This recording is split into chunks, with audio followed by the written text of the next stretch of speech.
क्या आप भी भारतीय सेना के अंदर जाना चाहते हैं और भारतीय सेना में जाकर अपना करियर बनाना चाहते हैं तो ये वीडियो सिर्फ आपके लिए है। जय हिंद साथियों, मैं हूं कपिल यादव। आप देख रहे हैं force academy physically. Indian armed forces में आर्मी के अंदर किस प्रकार से आप एंट्री कर सकते हैं, इस वीडियो के अंदर मैं ये बताने वाला हूं। कैसे जाना है, कब जाना है, क्या करना पड़ेगा, चलिए जानते हैं वीडियो के अंदर कि आपको भारतीय सेना मां भारती की रक्षा करने के लिए क्या क्या करना होगा। इंडियन आर्मी में जाना है आपको तो इंडियन आर्मी 5 ट्रेड के लिए अपनी वैकेंसीज ओपन करती है बच्चों के लिए। बॉयज एंड गर्ल्स दोनों इंडियन आर्मी में जा सकते हैं। 5 ट्रेड में सबसे पहला जो ट्रेड होता है वो होता है ट्रेड में 8वीं पास, जीडी जनरल ड्यूटी जिसे बोला जाता है 10वीं पास, टेक्निकल, क्लर्क और नर्सिंग।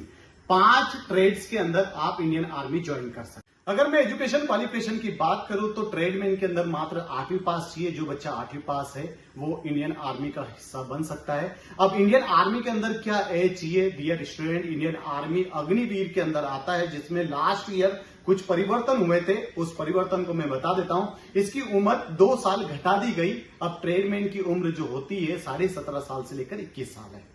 सेकेंड नंबर पे आता है जनरल ड्यूटी, यानी कि सोल्जर जनरल ड्यूटी के अंदर अगर जाना चाहता है तो उसे 10वीं पास होना बेहद जरूरी है। अब कई बच्चे यहां पर ये गलतियां कर देते हैं कि 10वीं के अंदर उनको कंपार्टमेंट आता है या फिर ग्रेस लगी हुई रहती है तो वो फॉर्म फिल कर देते हैं जीडी के अंदर। नतीजा ये होता है कि वो फिजिकल पास हो जाते हैं, एग्जाम पास हो जाते हैं, डॉक्यूमेंट वेरिफिकेशन में उनको बाहर कर दिया जाता है, फेल हो जाते हैं। अगर आपको 10वीं के अंदर ग्रेस लगी हुई है तो आपको जीडी से फॉर्म अप्लाई नहीं करना है। जीडी की जो उम्र है वो है 17.5 साल से लेकर 21 साल। अब यहां पर आपको मैं बता देता हूं कि अभी नया जो कैलेंडर आने वाला है, सरकार कुछ परिवर्तन करना चाहती है इंडियन आर्मी अग्निवीर के अंदर। उसमें हो सकता है कि आपकी एज में भी परिवर्तन देखने को मिले। अभी जो एज है मैंने आपको इसी को अपडेट किया है, इसी के बारे में आपको बताया है। थर्ड नंबर पे आता है टेक्निकल। टेक्निकल के अंदर भी आप फॉर्म फिल कर सकते हैं। इसके अंदर आपको सिर्फ और सिर्फ 12th क्लास के अंदर मैथमेटिक्स सब्जेक्ट आपका होना जरूरी है। फिजिक्स, केमिस्ट्री, मैथ्स से आपने 12th किया है तभी आप टेक्निकल के अंदर जा सकते हैं। टेक्निकल की उम्र भी है 17.5 से 21 साल। एक मजे की बात बता देता हूं, ऐसा नहीं है कि 21 साल तक ही आप इंडियन आर्मी ज्वाइन कर सकते हैं। 23 साल तक भी इंडियन आर्मी ज्वाइन कर सकते हैं। आपको उसके लिए करना कुछ नहीं है। अगर आपने 12th के अंदर फिजिक्स, केमिस्ट्री, बायोलॉजी यानी कि बायो सब्जेक्ट से 12th किया है तो आप आर्मी नर्सिंग असिस्टेंट के अंदर जा सकते हैं। इसमें क्या फायदा होगा कि आर्मी नर्सिंग असिस्टेंट अग्निवीर के अंदर नहीं आता है। इसे परमानेंट एनरोलमेंट दिया गया है, मतलब कि जो पुरानी भर्ती थी उसके अंदर ही रखा गया है। आप आपकी पूरी कंप्लीट 15, 16, 17 साल की नौकरी यहां पर करेंगे। आपको बीच में छोड़कर आने की जरूरत यहां पर नहीं है। लास्ट में होता है क्लर्क। क्लर्क में वो बच्चा जा सकता है जिसकी हाइट कम है। 162 सेंटीमीटर वाला बच्चा इंडियन आर्मी का हिस्सा बन सकता है। बस कंडीशंस ये है कि उसका 12th में किसी भी सब्जेक्ट से 12th होना चाहिए।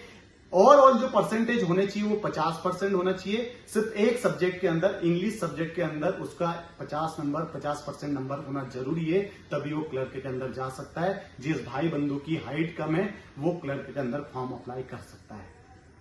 डियर स्टूडेंट, काफी सारी इंफॉर्मेशन है बताने को। तो इंडियन आर्मी पहले एग्जाम्स लेती है, रिटर्न एग्जाम्स लेती है। 100 नंबर का उसका एग्जाम होता है, 50 क्वेश्चंस आते हैं, 50 क्वेश्चंस आपको करना रहता है। इसके बाद 100 नंबर का आपका फिजिकल होता है जिसमें 60 नंबर की रनिंग होती है, 40 नंबर के पुलअप्स होते हैं। इस वीडियो में सिर्फ इतना ही। आगे के वीडियो में हम और ज्यादा इंफॉर्मेशन देंगे आपको। ये वीडियो कैसा लगा कमेंट्स करके बताएं। ऐसी इंफॉर्मेशन के लिए चैनल को सब्सक्राइब करें। जय हिंद। देश सेवा हर किसी के भाग्य में नहीं और जीवन राष्ट्र के काम आए इससे बड़ा सम्मान नहीं। अगर आप भारतीय सेना का हिस्सा बनना चाहते हैं तो 25 जुलाई से फोर्स डिफेंस एकेडमी में न्यू बैचेस स्टार्ट हो रही है। इंडियन आर्मी, एसएसजी, आरपीएफ और एमपी पुलिस के लिए ज्वाइन करने के लिए स्क्रीन पर दिए गए नंबर पर संपर्क करें। जय हिंद।